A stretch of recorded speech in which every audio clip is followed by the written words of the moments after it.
Hi friends, कैसे हैं? Good morning friends. आशा करता हूँ आप अच्छे होंगे। जैसे कि आप लोगों को पता है कि इससे पहले ऑलरेडी हम दिल्ली सल्तनत को कंप्लीट कर चुके हैं। उसके अंतर्गत मैंने आपको 5 वीडियोस प्रोवाइड कराए हैं और उसमें 95 क्वेश्चंस कराए हैं तथ्यों सहित। ठीक है, फैक्ट्स के साथ मैंने 95 क्वेश्चन कराए हैं। फैक्ट्स के साथ उन्हें पढ़ेंगे तो उसमें हमारा सारा दिल्ली सल्तनत एक जगह सिमट गया उन 95 क्वेश्चन के भीतर। इसी क्रम को आगे बढ़ाते हुए आज हम स्टार्ट कर रहे हैं मुग़ल काल। ठीक है, आज हम क्या स्टार्ट कर रहे हैं? मुग़ल काल आज हम स्टार्ट कर रहे हैं। तो उसका ये पहला वीडियो है। आइए स्टार्ट करते हैं।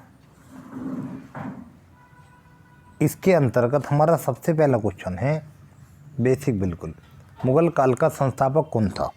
पहला क्वेश्चन हमारा, मुग़ल काल का संस्थापक कौन था? पहला ऑप्शन है बाबर, दूसरा ऑप्शन है हुमायूं, तीसरा ऑप्शन है अकबर और चौथा ऑप्शन है शाहजहां। तो मुग़ल वंश का संस्थापक कौन था? मुग़ल वंश का संस्थापक था बाबर। तो मतलब कि इसका ऑप्शन हो गया हमारा पहला। ठीक है, इसी के साथ हम आगे बढ़ते हैं। थोड़े से फैक्ट सबके बारे में लिखे, थोड़े से भले ही हैं लेकिन सारे इंपॉर्टेंट हैं। किसी क्वेश्चन में ज़्यादा फैक्ट बने हैं तो मैंने ज़्यादा शामिल किए हैं, कम बने हैं तो कम किए हैं, लेकिन सारे फैक्ट वही हैं जो डायरेक्टली और इनडायरेक्टली वे में आपके क्वेश्चंस में लगातार आ रहे हैं एज अ क्वेश्चन बनने के बाद। ठीक है, तो इसका आंसर हो गया हमारा ऑप्शन नंबर फर्स्ट। इसके बारे में थोड़ा सा जान लेते हैं। ऑप्शन नंबर फर्स्ट हमारा आंसर है। बाबर ने मुग़ल वंश की स्थापना के साथ साथ पातशाही की स्थापना भी की थी। यानी उसने मुग़ल वंश की स्थापना तो की थी, उसके साथ साथ पातशाही की स्थापना भी की थी, जिसके तहत शासक को बादशाह कहा जाता था। ठीक है, नहीं, जो पातशाही थी उसके तहत शासक को बादशाह कहा जाता था। आगे बढ़ते हैं। नेक्स्ट क्वेश्चन नंबर हमारा सेकंड, अब जानते हैं बाबर के बारे में जानकारी। उसकी आत्मकथा तुजुक ए बाबरी या बाबरनामा से मिलती है। तुजुक ए बाबरी का फ़ारसी भाषा में अनुवाद किसने किया था? तो हमें ये बताना कि तुजुक ए बाबरी का फ़ारसी भाषा में किसने अनुवाद किया था? फ़ैजी, अब्दुल रहीम खाने खाना, मुल्ला शाह मोहम्मद या इब्राहिम सरहिंदी। तो जो इसका अनुवाद किया था वो क्या था? अब्दुल रहीम खाने खाना ने। बहुत इंपॉर्टेंट। ठीक है, ऑप्शन नंबर दूसरा हमारा सही आंसर है। आइए इसके बारे में जानते हैं। इंपॉर्टेंट फैक्ट है तो कुछ ज़्यादा जानेंगे इसके बारे में थोड़ा। तो सिंपल कहने का मतलब है आंसर तो हमारा हो गया है सेकेंड ऑप्शन। बाबर ने अपनी आत्मकथा बाबरनामा की रचना तुर्की भाषा में की थी। बाबरनामा की रचना क्या थी? तुर्की भाषा थी। ठीक है, उसका अब्दुल रहीम खाने खाना किस में अनुवाद किया था? अब्दुल रहीम खाने खाना ने उसका अनुवाद फ़ारसी भाषा में किया था। बहुत इंपॉर्टेंट, दोनों रचना तुर्की भाषा में हुई थी और फ़ारसी भाषा में जो अनुवाद हुआ था वो अब्दुल रहीम खाने खाना ने किया था। ठीक है, फिर देखो जानते हैं इनसे पढ़ने से पहले हम ये पढ़ेंगे अकबर ने एक अनुवाद विभाग बनाया था। क्या बनाया था? अनुवाद विभाग। उसके अंतर्गत बहुत से मुख्य रचनाओं का अनुवाद किया गया था फ़ारसी भाषा में ज़्यादातर।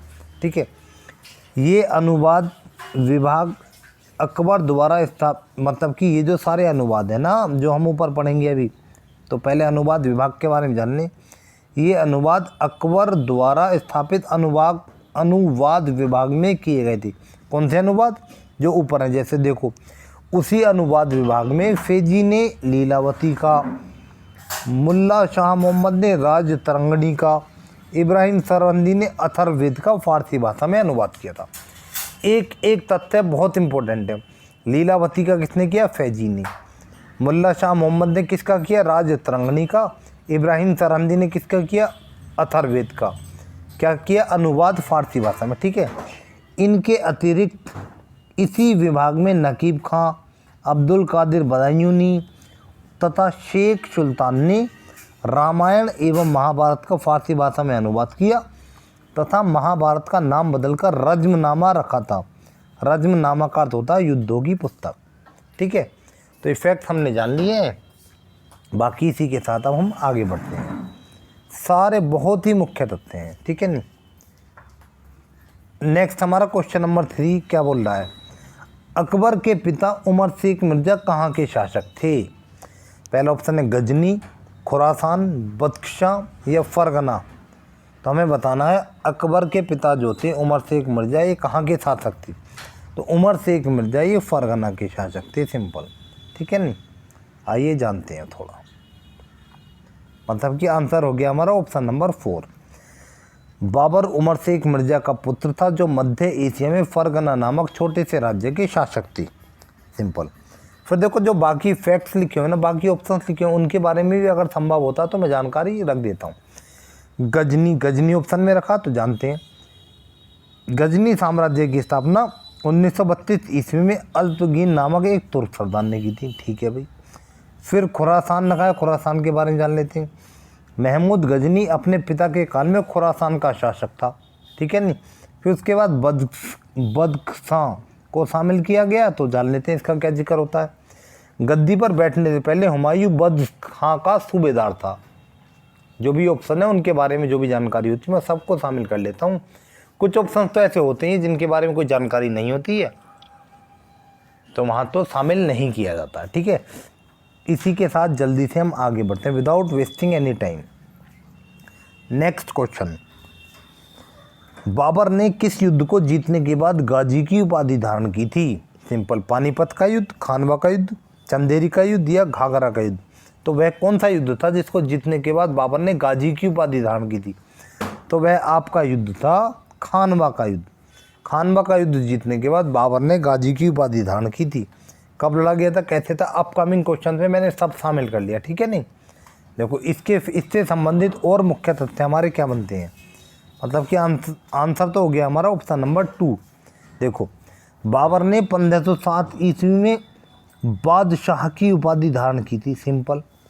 खानवा का युद्ध जीतने के बाद गाजी की उपाधि धारण की थी, ये पढ़ी है पीछे भी। उसकी उदारता के कारण, यानी बाबर की उदारता के कारण उसे कलंदर की उपाधि दी गई थी। एक एक लाइन बहुत इंपॉर्टेंट है। ठीक है। बादशाह की भी उपाधि धारण की थी उसने, गाजी की भी, और कलंदर की भी उपाधि थी। कलंदर की दी गई थी, गाजी की उपाधि खानवा का युद्ध जीतने के बाद धारण की थी, और बादशाह की उपाधि भी बाबर ने धारण की थी। वो कब की थी? 1507 ईस्वी में। इसी के साथ अब हम आगे बढ़ते हैं। अगला क्वेश्चन हमारा कहता है बाबर ने भारत पर कुल 5 बार आक्रमण किए थे। ठीक है। उसने सबसे पहला आक्रमण किस वर्ष किया था? 1519, 1525, 1526 या 1528? तो सिंपल, जो उसने भारत पर अपना पहला आक्रमण किया था वो उसका 1519 में किया गया था। ठीक है। आइए जानते हैं। कहने का मतलब है ऑप्शन नंबर 1 हमारा सही आंसर है। बाबर ने भारत पर अपना पहला आक्रमण 1519 ईस्वी में यूसुफ जाई जाति के विरुद्ध किया था। सिंपल। ठीक है। कब किया था? 1519 में यूसुफ जाई जाति के विरुद्ध। नेक्स्ट अगला क्वेश्चन हमारा छठा क्वेश्चन, पानीपत का प्रथम युद्ध जो इब्राहिम लोदी एवं बाबर के बीच 15 अप्रैल 1526 को लड़ा गया था, में बाबर के 2 प्रमुख निशानेबाज कौन थे? मतलब कि सिंपल, पानीपत के युद्ध में बाबर के 2 प्रमुख निशानेबाज कौन थे? अली एवं मुस्तफ़ा, अली एवं तुगलमा, अली एवं कुली बैग, या इनमें से कोई नहीं? तो जो उस युद्ध में बाबर के 2 प्रमुख निशानेबाज थे उनके नाम थे अली एवं मुस्तफ़ा, यानी ऑप्शन नंबर 1 हमारा सही आंसर है। ठीक है। देखते हैं इनके बारे में क्या दिया हुआ है।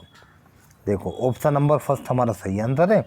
पानीपत के प्रथम युद्ध में बाबर ने पहली बार तुगलमा युद्ध नीति एवं तोपखाने का प्रयोग किया था। ठीक है। तुगलमा युद्ध नीति कुछ इस प्रकार का युद्ध होता है, इस प्रकार की युद्ध नीति थी कि मैदान में एक तरफ भी सैनिक चल रहे हैं, एक तरफ दूसरी तरफ भी सैनिक चल रहे हैं। ठीक है। तो जो आगे आने वाली सेना उसको तो लगे कि हाँ ये टुकड़ी आ रही है, लेकिन उनके बीच में जगह खाली होती थी, वहाँ से एक दूसरी टुकड़ी आके अचानक हमला बोल देती थी, तो उसे कहते थे हम तुगलमा युद्ध नीति। ठीक है। तो ये पानीपत के प्रथम युद्ध में तुगलमा युद्ध नीति एवं तोपखाने का प्रयोग किया गया था। इस युद्ध में बाबर के 2 प्रमुख निशानेबाज अली एवं मुस्तफ़ा थे। सिंपल। इसी के साथ अब हम आगे बढ़ते हैं। नेक्स्ट क्वेश्चन हमारा क्या बोल रहा है? अगला क्वेश्चन हमारा, निम्न में से कौन सा युद्ध मेदिनी राय एवं बाबर के बीच लड़ा गया था? तो वह कौन सा युद्ध था जो मेदिनी राय और बाबर के बीच लड़ा गया था? पानीपत का युद्ध, चंदेरी का युद्ध, खानवा का युद्ध और घाघरा का युद्ध? तो जो मेदिनी राय और बाबर के बीच युद्ध लड़ा गया था ना, वो युद्ध था हमारा चंदेरी का युद्ध। ठीक है। इसके बारे में और क्या क्या शामिल किया जानते हैं। देखो इसका ऑप्शन नंबर 2 हमारा सही आंसर है। चंदेरी का युद्ध 29 जनवरी 1528 को मेदिनी राय और बाबर के बीच लड़ा गया था। सिंपल, ठीक है। फिर देखो खानवा का युद्ध 17 मार्च 1527 ईस्वी को राणा सांगा एवं बाबर के बीच लड़ा गया था, ठीक है। घाघरा का युद्ध 6 मई 1529 ईस्वी को अफगानों एवं बाबर के बीच लड़ा गया था। सिंपल, कहने का मतलब ये, ठीक है। देखो जो बाबर ने भारत में 5 युद्ध लड़े थे, उसमें से एक तो 1519 का हमने पढ़ ही लिया, यूसुफजई जाति के विरुद्ध था। उसके बाद 1526, 27, 28, 29 में लगातार युद्ध लड़े थे। और इन युद्धों का क्रम याद रखने के लिए हम एक लाइन याद रख लेंगे सीधी, मैं उसको लिख देता हूँ। वो लाइन है हमारी, पान खा चल घर। इस लाइन को याद कर लेंगे, एक क्रम सजाने को आ जाता है हमें कभी कभी, ठीक है। हमें इनका क्रम पता होना चाहिए। तो पान मतलब पानीपत का युद्ध, खा मतलब खानवा का युद्ध, चल में च निकालो चंदेरी का युद्ध, घर में घ निकालो घाघरा का युद्ध। तो इनका क्रम था 1526 में पानीपत का युद्ध लड़ा गया, 27 में खानवा का युद्ध लड़ा गया, 28 में चंदेरी का युद्ध लड़ा गया और 29 में घाघरा का युद्ध लड़ा गया। किसने? बाबर ने ये 4 युद्ध लड़े। और सिंपली आगे जानेंगे 1530 में बाबर की फिर मृत्यु हो गई थी, ठीक है। ये 4 युद्ध लड़े और चारों ही युद्ध बाबर ने जीते थे। पहला युद्ध इब्राहिम लोदी के साथ हुआ था, दूसरा युद्ध राणा सांगा के साथ हुआ था, तीसरा युद्ध मेदिनी राय के साथ हुआ था और चौथा युद्ध जो घाघरा का युद्ध था अफगानों के साथ हुआ था। और चारों युद्ध किसने जीते थे? चारों युद्ध ही बाबर ने जीते थे। जल्दी से अब आगे बढ़ते हैं, सारे तथ्य शामिल हैं। आप इस एक्सरसाइज को एक बार पूरा करेंगे तो आप खुद जान जाएंगे कि कोई भी तथ्य छोड़ा नहीं गया है। इब्राहिम लोदी दिल्ली सल्तनत का एकमात्र ऐसा शासक था जो युद्ध स्थल में मारा गया था। इसके साथ इसका अन्य कौन सा साथी मारा गया था, ठीक है। देखो जो इब्राहिम लोदी था ये हमारा लोदी वंश का अंतिम शासक था। इसका बाबर से युद्ध हुआ था जिसे पानीपत का युद्ध कहते हैं। और इस युद्ध में क्या हुआ था? इब्राहिम लोदी युद्ध स्थल में ही मारा गया था और दिल्ली सल्तनत का ऐसा पहला शासक बना था जिसकी मृत्यु युद्ध स्थल में ही हो गई थी। और इसके साथ इसका एक मित्र भी था, वो भी मारा गया था। तो हमें उसका नाम बताना है। रणजीत, विक्रमजीत, निजाम खां या आपका इनमें से कोई नहीं। तो ये जो इसका फ्रेंड था इसका नाम था विक्रम शाह, ठीक है। इसका दोस्त इसका नाम था विक्रम था। ये जान लेते हैं थोड़ा। कहने का मतलब है आंसर हो गया हमारा ऑप्शन नंबर 2। विक्रमजीत ग्वालियर का राजा था। ये जो इसका मित्र था ये कहाँ का राजा था? ग्वालियर का राजा। हुमायूं ने विक्रमजीत के परिवार से ही कोहिनूर का हीरा प्राप्त किया था। कहने का मतलब है जब ये मारा गया उसके बाद कालांतर में हुमायूं ने इसी के परिवार से कोहिनूर का हीरा प्राप्त किया था, ठीक है। नहीं, जो इब्राहिम लोदी का मित्र था, इब्राहिम लोदी के साथ पानीपत के युद्ध में मारा गया था उससे, ठीक है। नहीं, इसी के साथ हम आगे बढ़ते हैं। नेक्स्ट है हमारा क्वेश्चन नंबर 9। 26 दिसंबर 1530 ईस्वी को बाबर की मृत्यु हो गई थी। मृत्यु के बाद उसे कहाँ दफनाया गया था? देखो भी 4 साल तो लगातार युद्ध लड़े, 26, 27, 28, 29 और 30 में उसकी मृत्यु हो गई थी। तो हमें ये बताना कि मृत्यु के बाद उसे कहाँ दफनाया गया था? लाहौर, दिल्ली, आगरा या सिकंदराबाद, ठीक है। तो मृत्यु के बाद उसे आगरा में दफनाया गया था। इसके बारे में थोड़ा जानना जरूरी है, वो मैंने शामिल कर दिया। मृत्यु के तुरंत बाद कहाँ दफनाया गया? आगरा में। लेकिन उसका मकबरा कहाँ है? काबुल में, ठीक है। नहीं, जानते हैं देखो इसके बारे में। आंसर ऑप्शन नंबर 3 हमारा सही आंसर है। देखो बाबर को पहले आगरा के आराम बाग में दफनाया गया था, बाद में उसकी पत्नी ने शेर शाह सूरी के समय काबुल में उसके द्वारा चुने गए स्थान पर दफनाया था। कोई उसने स्थान चुन दिया होगा काबुल में, उसने बोला हो कि भाई मेरी अंतिम इच्छा यही है। तो जब उसकी मृत्यु हुई थी तब तो आनन फानन में उसे आगरा के आराम बाग में दफना दिया गया था। लेकिन बाद में शेर शाह सूरी का समय चल रहा था, वो उस समय उसकी पत्नी ने उसकी कब्र वहाँ से खुदवाई और उसे दोबारा से कहाँ पे दफनाया? काबुल में दफनाया। तो जो वर्तमान में पूछा था कि बाबर का मकबरा कहाँ है, तो बाबर का मकबरा काबुल में है। और अगर ये पूछा जाता कि मृत्यु के बाद कहाँ दफनाया गया था उसे, तो पहले आगरा के आराम बाग में दफनाया गया था, ठीक है। इसी के साथ अब हम आगे बढ़ते हैं। नेक्स्ट क्वेश्चन हमारा क्या कह रहा है? अगला क्वेश्चन हमारा क्वेश्चन नंबर 10। हुमायूं ने 1530 में गद्दी पर बैठने के बाद अपना पहला सैनिक अभियान कब किया था? 1530, 1531, 1532 और 1539, ठीक है। तो देखो इससे पहले जो क्वेश्चन थे उनमें हमने बाबर के बारे में जो मुख्य तथ्य बने थे उनको जाना क्वेश्चंस के साथ। अब बाबर की मृत्यु हो चुकी है, बाबर के बाद हमारा कौन कौन चलेगा, बाबर का उत्तराधिकारी आएगा, फिर उसका उत्तराधिकारी आएगा। तो जो मुख्य शासक है इनका भी हमें क्रम याद होना चाहिए, ठीक है। तो इनके क्रम के लिए भी एक लाइन रखेंगे, बीच बीच में मैं जो आपको लाइन्स देता हूँ ना बहुत इंपॉर्टेंट होती हैं। एग्ज़ाम में आते हुए भी हम कहीं ना कहीं कंफ्यूज हो जाते हैं और ज़्यादातर चांस होते हैं कंफ्यूज होने की।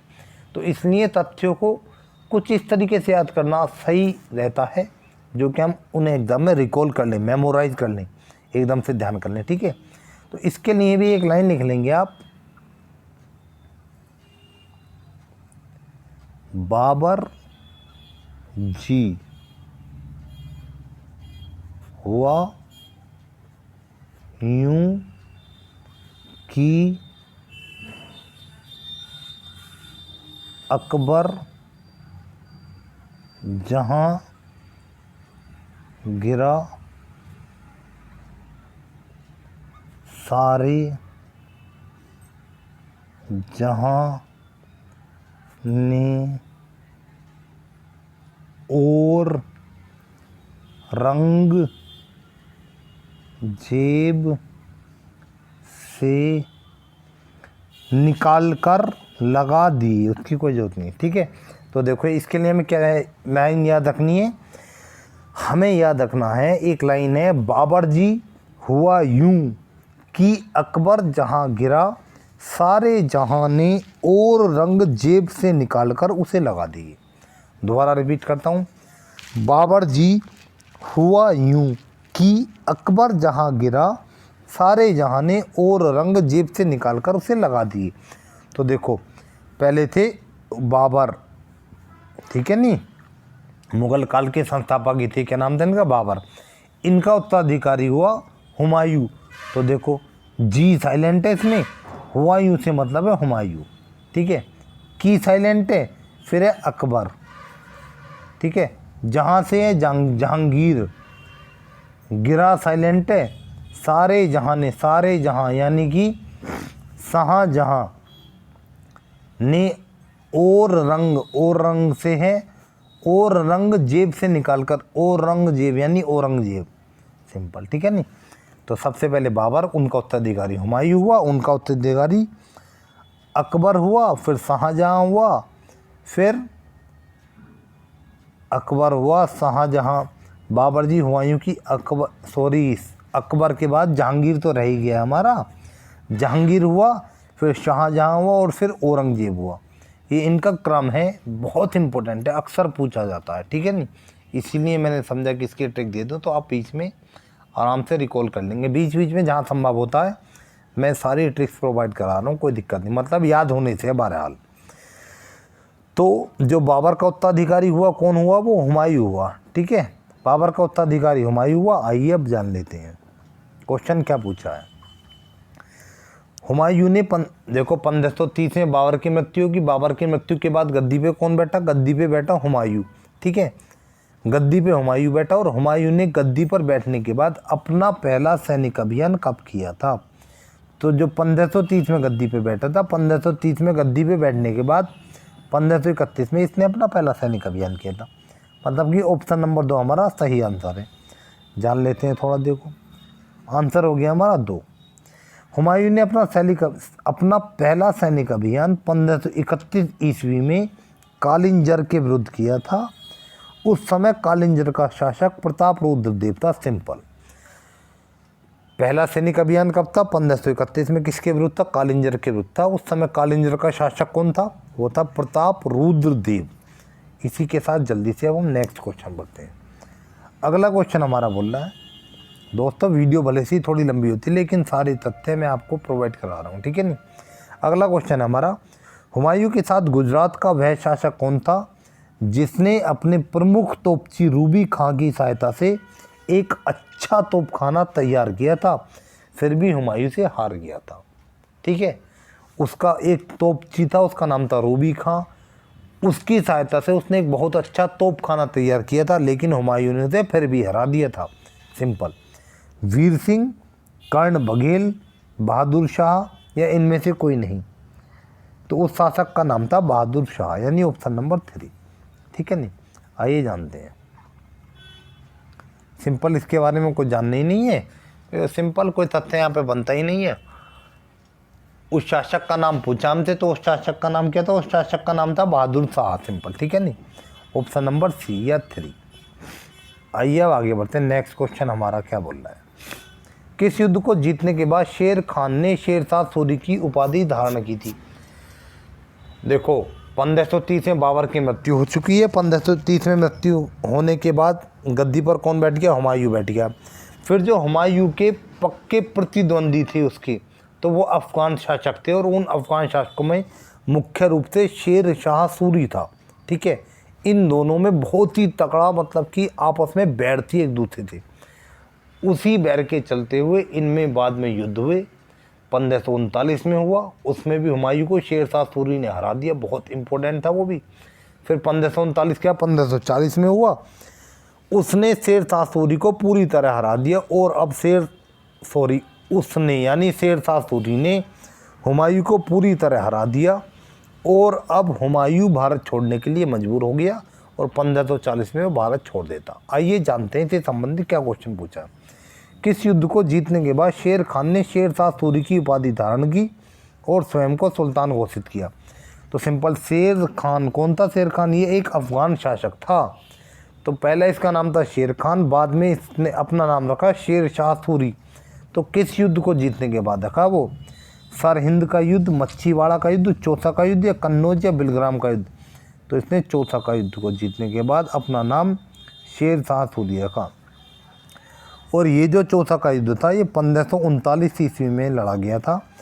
हुमायूं और शेर खान के बीच लड़ा गया था। शेर खान ने हुमायूं को हरा दिया था, और उसको हराने के बाद शेरशाह सूरी की उपाधि धारण की और स्वयं को सुल्तान घोषित किया था। सिंपल, ठीक है नहीं। देखो, मतलब कि थर्ड हमारा इसका ऑप्शन हो गया। आइए जानते हैं फिर। चौसा का युद्ध 1539 ईस्वी में शेर खान और हुमायूं के बीच हुआ था। इस युद्ध में शेर खान ने हुमायूं को हराने के बाद शेर शाह की उपाधि धारण की तथा स्वयं को सुल्तान घोषित किया। सिंपल, आगे बढ़ते हैं। नेक्स्ट क्वेश्चन हमारा क्वेश्चन नंबर 13।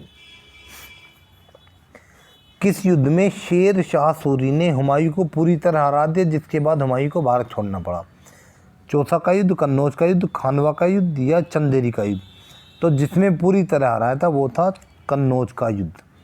1539 में चौसा का युद्ध लड़ा गया, उसमें भी हरा दिया। फिर 1540 में कन्नौज या बिलग्रिम, इसे बिलग्रिम का युद्ध भी कहते हैं, इसमें हुमायूं को पूरी तरह हरा दिया। किसने? शेरशाह सूरी ने। और हुमायूं को भारत छोड़ना पड़ा, वह फिर बाद में भारत छोड़ के चला गया था। आइए जानते हैं। देखो, मतलब कि ऑप्शन नंबर 2 हमारा करेक्ट आंसर है। देखो, कन्नौज के युद्ध को बिलग्राम का युद्ध भी कहते हैं, बिल्कुल मैंने लिख दिया इसको। इस युद्ध को हारने के बाद हुमायूं आगरा से लाहौर, फिर लाहौर से ईरान चला गया था। क्या करता बेचारा जब हार गया था? तो किससे हार गया था? शेर खान से हार गया था। उसने अपने बाद में शेरशाह सूरी की पदवी धारण की थी। मतलब कि पहले कहाँ गया? आगरा से चला गया, लाहौर पहुंचा, फिर लाहौर से कहाँ चला गया? वो ईरान पहुंचा। ठीक है, उसी दौरान हुमायूं ने हिंदाल के आध्यात्मिक गुरु मीर बाबा दोस्त की पुत्री हमीदा बानो बेगम से 29 अगस्त 1541 ईस्वी को निकाह कर लिया था। हारने के बाद जब यहाँ से चला गया था निर्वासन, मतलब कि जब ये निर्वासन के समय घूम रहा था, तो उसी दौरान इसने अपना विवाह कर लिया था। किससे किया था? हिंदाल के एक आध्यात्मिक गुरु थे, उनका नाम था मीर बाबा दोस्त। उनकी एक पुत्री थी जिसका नाम था हमीदा बानो बेगम, उसी के साथ इसने विवाह कर लिया था उसी दौरान। किस दौरान? निर्वासन के समय। ठीक है, हमीदा बानो बेगम के गर्भ से 15 अक्टूबर 1542 ईस्वी को जब हुमायूं अमरकोट के शासक राणा बिरसा के यहाँ था, तब एक पुत्र का जन्म हुआ जिसका नाम अकबर रखा गया। बहुत इंपॉर्टेंट, आने वाले समय पढ़ेंगे। तो अब अकबर की एंट्री होगी। कैसी? हुमायूं हार चुका है, हार के यहाँ से चला गया है, पहले लाहौर गया, लाहौर से वो ईरान चला गया। उसी निर्वासन के दौरान उसने एक आध्यात्मिक गुरु थे, उनका नाम था मीर बाबा दोस्त, उनकी पुत्री हमीदा बानो बेगम से निकाह कर लिया था। उसी हमीदा बानो बेगम के एक पुत्र हुआ, उस पुत्र का नाम रखा गया था अकबर। ठीक है नहीं, सिंपल। आगे देखते हैं। अगला क्वेश्चन हमारा क्वेश्चन नंबर 13 क्या बोल रहा है। हुमायूं ने दीन पना नामक नगर की स्थापना कब की थी। वही दीन पना नामक नगर जिसकी पुस्तकालय की सीढ़ियों से गिरकर इसकी मृत्यु हुई थी। तो हमसे पूछा है कि उसकी स्थापना कब की थी। तो जो उसकी स्थापना की थी वो 1533 ईस्वी में की थी, मतलब कि ऑप्शन नंबर 4। देखो जानते हैं, ऑप्शन नंबर 4 हमारा आंसर हो चुका है। 1556 ईस्वी में इसी दीनपना नामक नगर के पुस्तकालय की सीढ़ियों से गिरकर हुमायूं की मृत्यु हो गई थी। दीनपना नामक नगर की स्थापना भी इसी ने की थी, और इसी दीनपना नामक नगर में एक पुस्तकालय था, उसकी सीढ़ियों से गिरकर 1556 ईस्वी में इसकी मृत्यु हो गई थी। स्थापना कब की थी, 1533 में, वही हमसे पूछा है। आइए अब आगे बढ़ते हैं। Question number 14। 1555 ईस्वी में निम्न में से किन के बीच मच्छीवाड़ा का युद्ध लड़ा। इसको लड़ा कर लेंगे, ठीक है। मच्छीवाड़ा का युद्ध लड़ा गया था। शेर शाह सूरी और हुमायूं, हुमायूं और बहादुर शाह, हुमायूं और अफगानों, इनमें से कोई नहीं। तो हमें 1555 में एक युद्ध हुआ था, उसे मच्छीवाड़ा का युद्ध कहते हैं। हमें ये बताना है कि वह युद्ध किन के बीच लड़ा गया था। तो देखो पहले इसके बारे में थोड़ा जान लेते हैं। मच्छीवाड़ा का युद्ध, जिस समय 1540 में हुमायूं को भारत छोड़ना पड़ा था, हुमायूं निर्वासन मतलब कि घूम रहा था। भाई ऐसा तो है नहीं वो छोड़ के चला गया और बोले चलो तुम ही करते रहो, वो अभी तो अपना कुछ प्लान बना रहा होगा। तो उसके बाद उसने वो अपनी तैयारी के साथ लौटता है और अफ़गानों से युद्ध करता है। वही अफ़गान जो शेर शाह सूरी भी तो अफ़गानी था एक, ठीक है नहीं। भाई शेर शाह सूरी ने 1540 में से हरा के भगा दिया, लेकिन बाद में एक अभियान के दौरान शेर शाह सूरी की भी मृत्यु हो गई। कब, 1545 में। वो क्वेश्चन भी मैंने आगे लिखा है, शायद शामिल किया है। तो सिंपल कहने का मतलब 1545 में उसकी मृत्यु की, बाद में उसके उत्तराधिकारी शासक बने। तो उसी समय हुमायूं उनको हराने के चक्कर में पूरी तैयारी के साथ आया। फिर 1555 में इन्हीं अफ़गानों और हुमायूं के बीच एक युद्ध हुआ, जिसे मच्छीवाड़ा का युद्ध कहते हैं, ठीक है। इसमें हुमायूं ने अफ़गानों को हरा दिया। आइए इसके बारे में जानते हैं क्या इम्पोर्टेंट और हमको जानना है यहाँ पे। देखो 1553 ईस्वी में सूर साम्राज्य का विघटन शुरू हो गया था।